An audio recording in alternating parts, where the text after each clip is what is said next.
Hello everyone, एक बार फिर से आप सभी भावी अध्यापक और अध्यापिकाओं का आपके अपने चैनल एड्यूटॉप में बहुत बहुत स्वागत।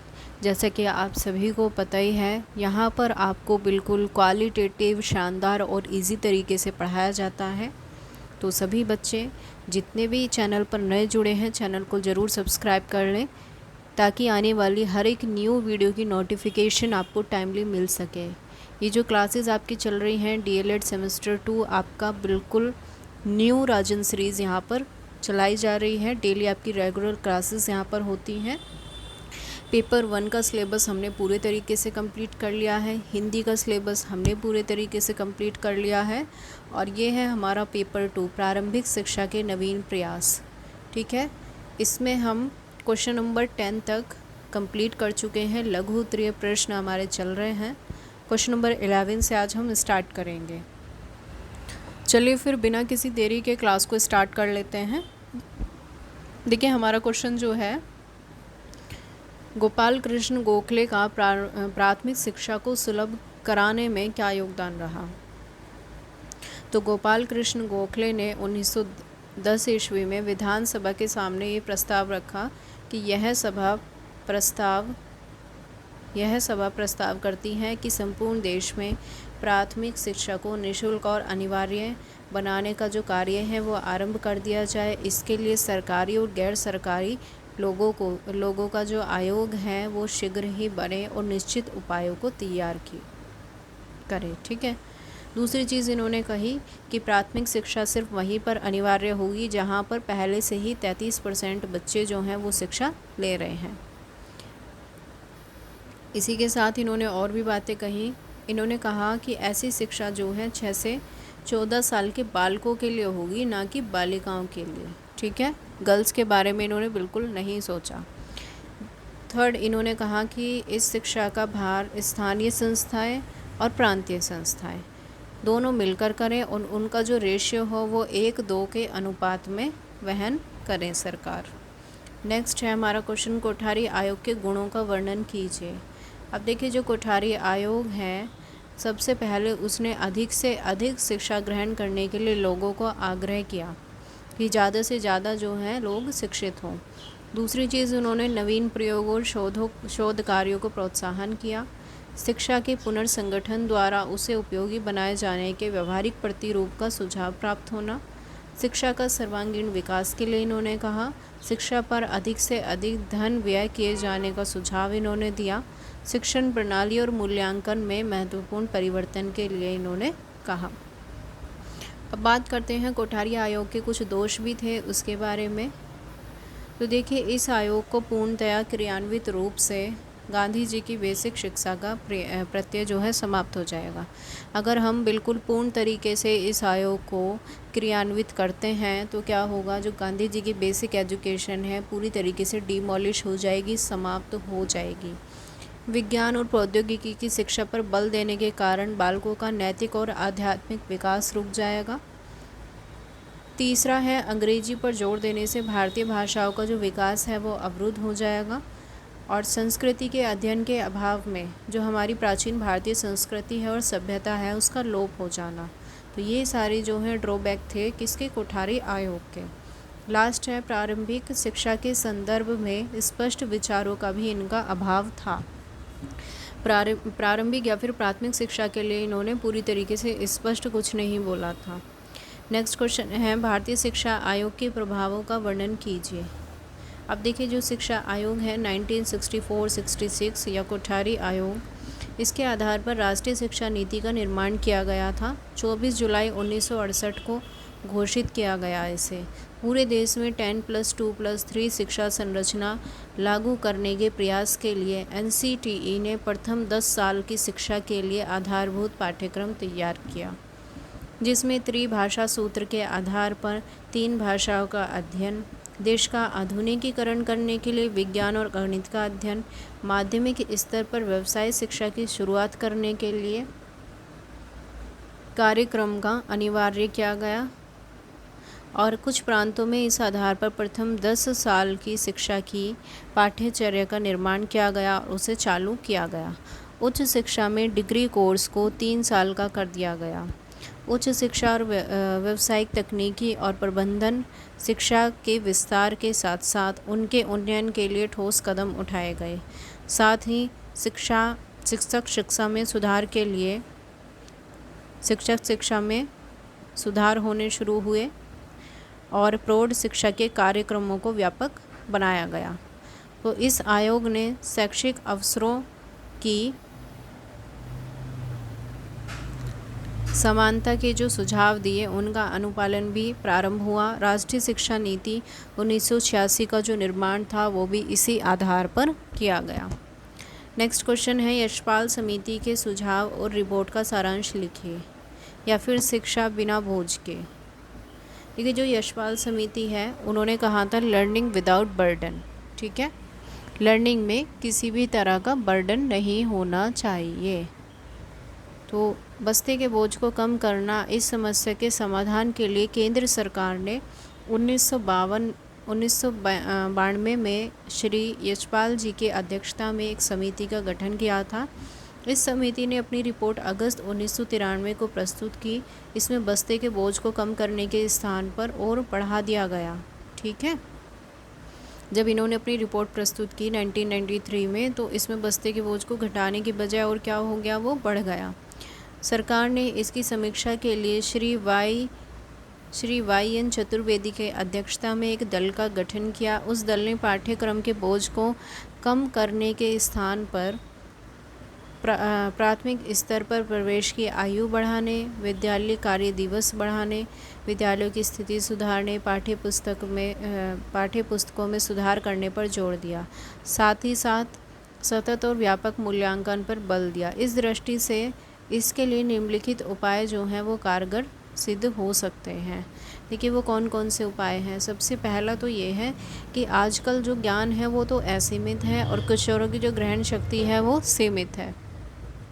कुछ माध्यमिक शिक्षा की झोली में डाल देने की जो प्रवृत्ति है, सब कुछ जो है वो कहते हैं कि माध्यमिक शिक्षा पर ही सिखा दिया जाए, माध्यमिक शिक्षा स्तर पर। तो ये जो प्रवृत्ति है इसका त्याग किया जाए।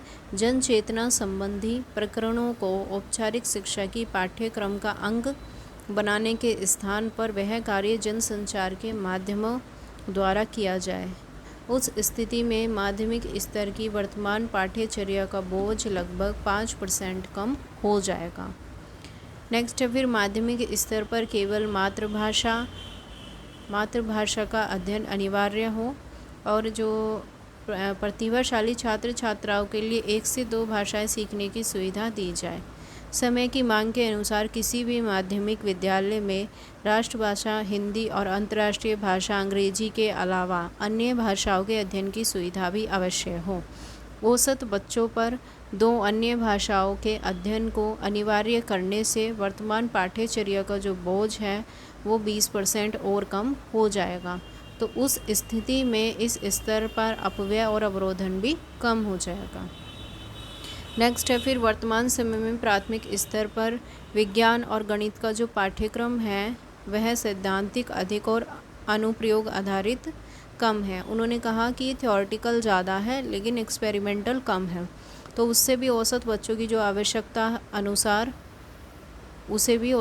की आवश्यकता के अनुसार विकसित करने की ज़रूरत है।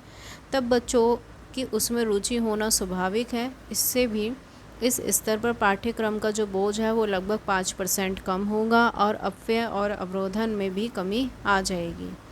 नेक्स्ट क्वेश्चन है, राष्ट्रीय शिक्षा नीति 1986 से आप क्या समझते हैं। तो देखिए, राष्ट्रीय शिक्षा नीति जो 1986 है उसकी शिक्षा नीति काफ़ी अंशों में पूर्ववर्ती शिक्षा नीति से काफ़ी मिलती जुलती है। जब तक शासन पद्धति और सामाजिक आर्थिक परिस्थितियों में कोई बड़ा परिवर्तन नहीं होता तब तक नई नीति पर पुरानी का जो स्पष्ट प्रभाव है वो रहता है। नई शिक्षा नीति वास्तव में पुरानी नीति का ही परिमार्जित रूप है। इसलिए 1986 की नई शिक्षा नीति का पुरानी शिक्षा नीति से कुछ अधिक स्पष्ट होना स्वाभाविक और तर्कसंगत प्रतीत होता है। ठीक है, वेट अ सेकेंड।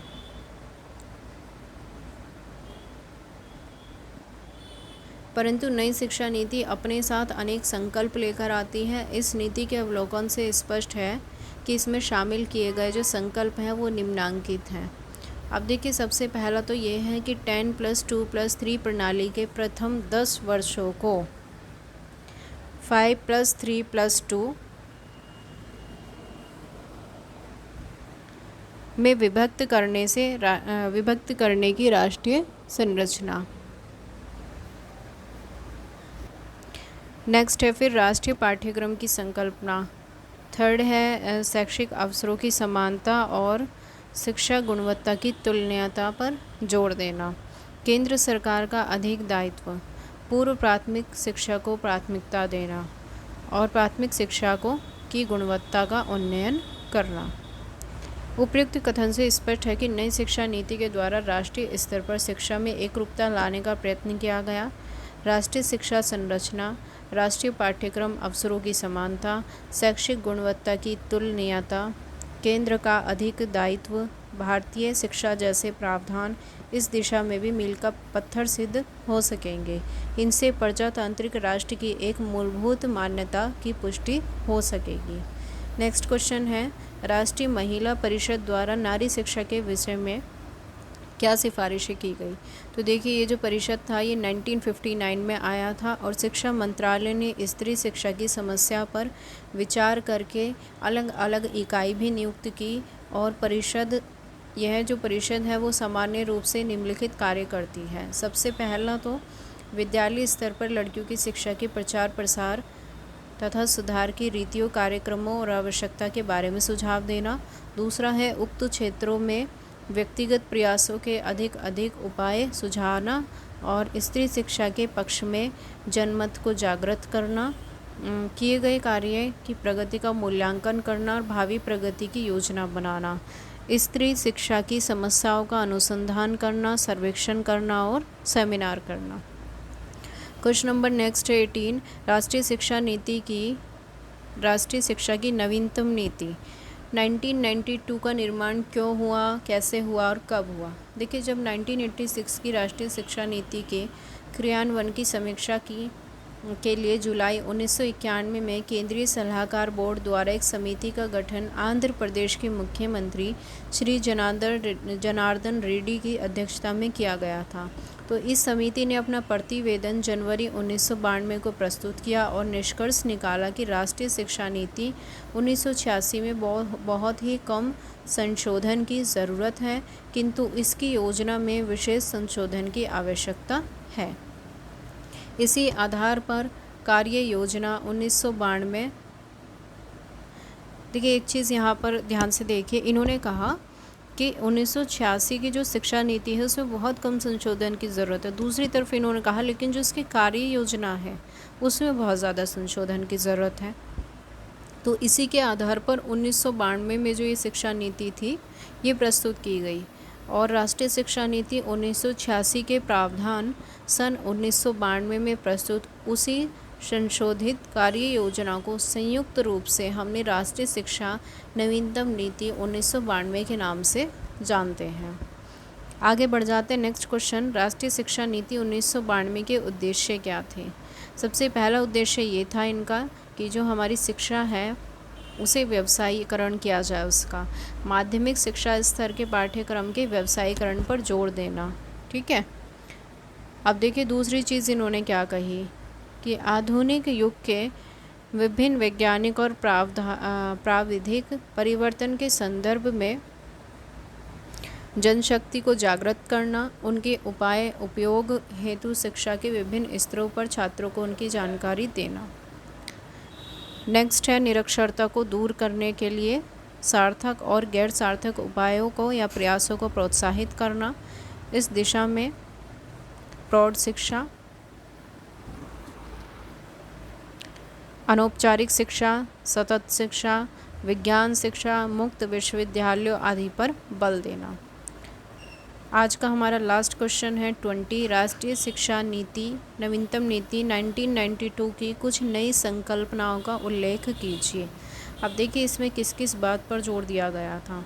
एक तो शिक्षा का राष्ट्रीय स्वरूप, दूसरा स्व शिक्षा और स्व अनुभव द्वारा सीखना, महिला शिक्षा, साक्षरता कार्यक्रम, अध्यापक प्रशिक्षण पर विशेष ध्यान, शिक्षा का आधुनिकीकरण, नौकरी के लिए डिग्री की अनिवार्यता समाप्त करना, शिक्षा का व्यवसायीकरण करना, नैतिक मूल्यों का महत्व, परीक्षा प्रणाली में सुधार, सदैव चलने वाले प्राथमिक विद्यालय, अखिल भारतीय शिक्षा सेवा का गठन, खुले विश्वविद्यालयों की स्थापना, नवीन शिक्षा संस्थानों की स्थापना, नवोदय विद्यालयों की स्थापना, पिछड़े वर्गों के लिए शिक्षा, पर्यावरण की रक्षा पर बल, खेलों के महत्व को स्वीकारना, ऑपरेशन ब्लैक बोर्ड, सांस्कृतिक विरासत की संरक्षण और नैतिक मूल्यों की पुनर्स्थापना करना। ये सारी चीज़ें 1992 की नेशनल एजुकेशन पॉलिसी में बात की गई है।